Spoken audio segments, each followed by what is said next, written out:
Pergunta: como os espíritos podem agir sobre a matéria? Isso parece contrário a todas as ideias que fazemos da natureza dos espíritos. Resposta: segundo vós, o espírito nada é. E isso é um erro. Já vos dissemos que o espírito é alguma coisa, daí porque pode agir por si mesmo. Vosso mundo, porém, é muito grosseiro para que ele possa fazê-lo sem um intermediário, isto é, sem o laço que une o espírito à matéria. Observação: sendo imaterial, o próprio laço que une o espírito à matéria, ou, pelo menos, impalpável, essa resposta não resolveria a questão se não tivéssemos o exemplo de forças igualmente imponderáveis agindo sobre a matéria. É assim que o pensamento é a causa primeira de todos os nossos movimentos voluntários, que a eletricidade derruba, levanta e transporta massas inertes. Do fato de não se conhecer o motor, seria ilógico concluir que ele não existe. O espírito pode, pois, ter alavancas que nos são desconhecidas.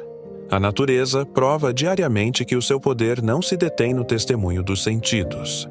Nos fenômenos espíritas, a causa imediata é, incontestavelmente, um agente físico. Mas a causa primeira é uma inteligência que age sobre esse agente, como o nosso pensamento age sobre nossos membros. Quando queremos bater, é nosso braço que age. Não é o pensamento que bate, ele dirige o braço.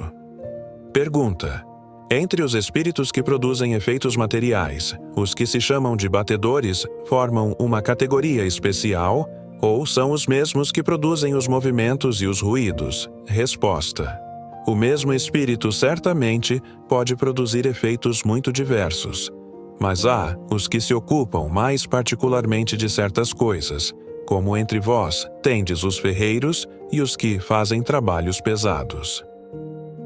Pergunta: o espírito que age sobre corpos sólidos, seja para movê-los, seja para bater, encontra-se na própria substância do corpo ou fora dela? Resposta: uma coisa e outra. Dissemos que a matéria não é um obstáculo para os espíritos. Eles penetram tudo.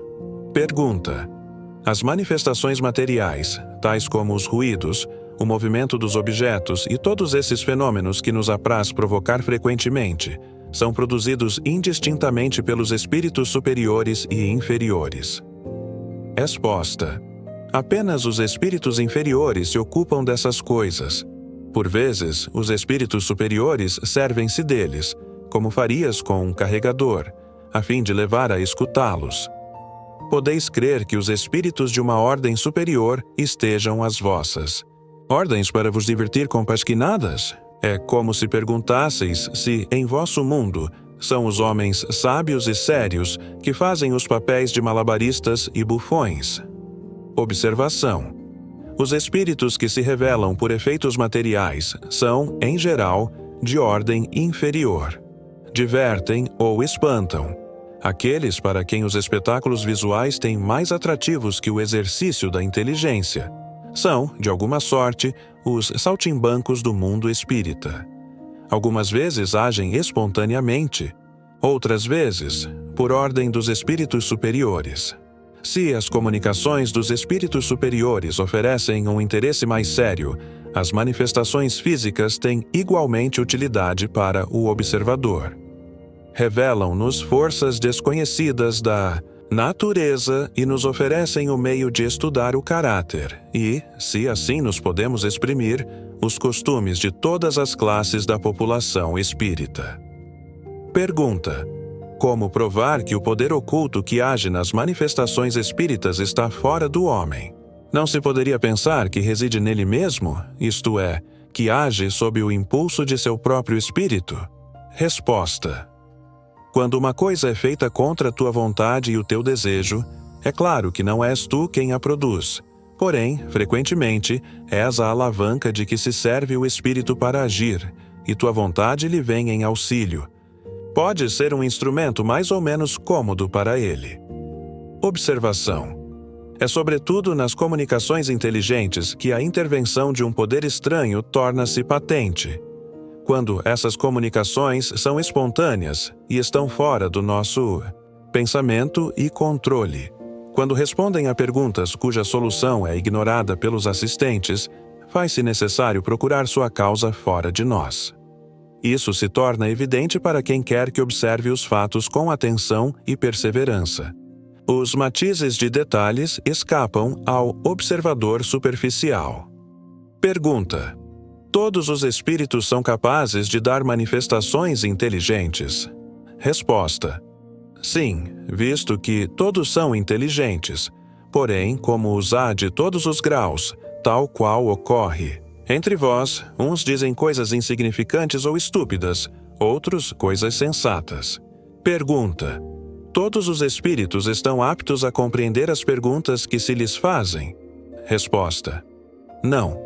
Os espíritos inferiores são incapazes de compreender certas perguntas, o que não os impede de responder bem ou mal. É ainda como entre vós. Nota: por aí se vê o quanto é essencial pôr-se em guarda contra a crença no saber ilimitado dos espíritos. Dá-se com eles o que se dá com os homens. Não basta interrogar o primeiro que aparece para ter uma resposta sensata. É preciso saber a quem se dirigir. Quem quer que deseje conhecer os costumes de um povo deve estudá-lo desde a base até o cume da escala. Ver somente uma classe é dele fazer uma ideia falsa, pois se julga o todo pela parte. A população dos espíritos é como a nossa. Há de tudo: o bom, o mal, o sublime, o trivial, o saber e a ignorância. Quem não os tiver observado seriamente em todos os graus não se pode gabar de conhecê-los. As manifestações físicas fazem-nos conhecer os espíritos de baixa evolução. São a rua e a cabana. As comunicações instrutivas e sábias põem-nos em relação com os espíritos elevados.